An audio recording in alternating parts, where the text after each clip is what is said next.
Assalamualaikum warahmatullahi wabarakatuh. Jumpa kembali dengan Guru Bangsa Channel, channel yang ikut serta dalam mencerdaskan kehidupan bangsa. Bagi Anda yang belum subscribe, silakan subscribe, klik like and share agar manfaat dari konten ini dapat tersebar lebih luas. Biasakan nonton konten Guru Bangsa Channel secara lengkap agar tidak gagal paham. Kali ini kita akan menyampaikan pandangan kami terkait tentang masalah tugas konstitusional negara berkaitan dengan perlindungan seluruh bangsa dan segenap tumpah darah Indonesia. Sudah menjadi tugas konstitusi atau amanah konstitusi bahwa pemerintah, dalam hal ini tentu saja Presiden, memiliki amanah konstitusi, yakni melindungi segenap warga dan seluruh tumpah darah Indonesia. Namun yang terjadi dalam perhitungan saya, sejak Jokowi menolak lockdown pada saat wabah COVID-19, saya anggap saat itulah Jokowi sudah melanggar konstitusi. Bahkan nampak hasilnya Jokowi gagal melindungi seluruh warga Indonesia dari kaitannya dengan COVID.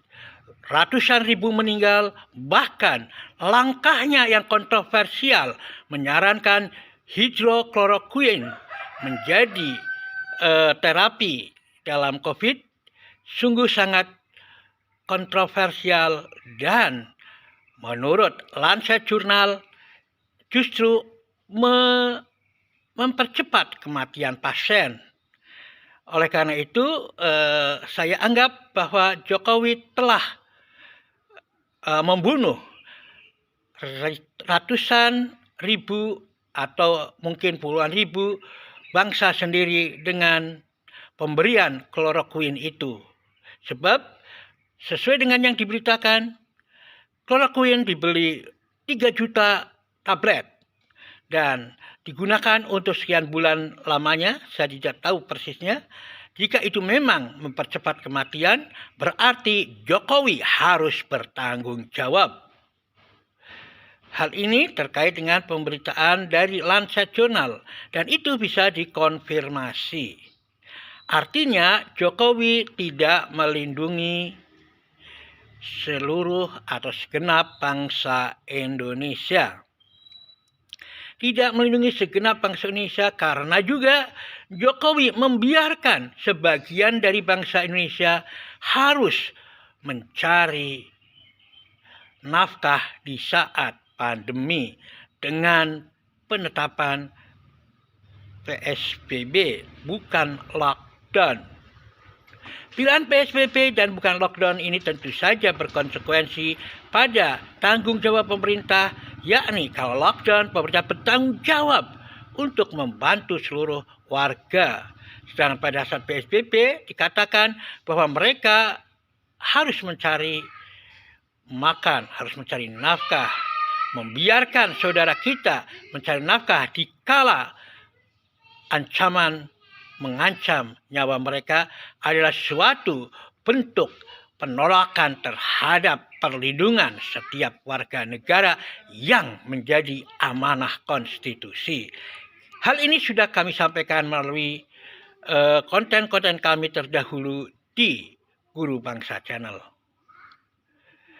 Selanjutnya, Jokowi juga melanggar apa yang disebut sebagai melindungi seluruh tumpah darah Indonesia karena beberapa kali terlihat dengan alasan investasi, beberapa kali bagian dari tumpah darah kita menjadi ajang arogansi mereka yang menginvestasi. Investor menjadi arogansi Dan anehnya pemerintah justru berani untuk membuldoser rakyat demi investasi. Ini suatu yang ironis dan tentunya adalah melanggar amanah konstitusi yang mestinya yang dilindungi adalah rakyatnya, yang dilindungi adalah tanah tumpah darahnya, bukan investornya. Bahkan dalam puisi Sejuta Dusta Omnibus Law, kami tegaskan bahwa investasi, bahwa Omnibus Law adalah pintu gerbang imperialisme di Indonesia melalui investasinya. Pas toh? Nah, itulah yang kami sampaikan dan saya harap segera hentikan proses-proses penyembahan terhadap investor-investor dan kembalikan pada jati diri pemerintah yang melindungi segenap bangsa dan tumpah darah Indonesia. Kami tidak rela saudara-saudara kami diusir dari tanahnya. Kami tidak rela tanah tumpah darah diinjak-injak oleh mereka yang punya uang.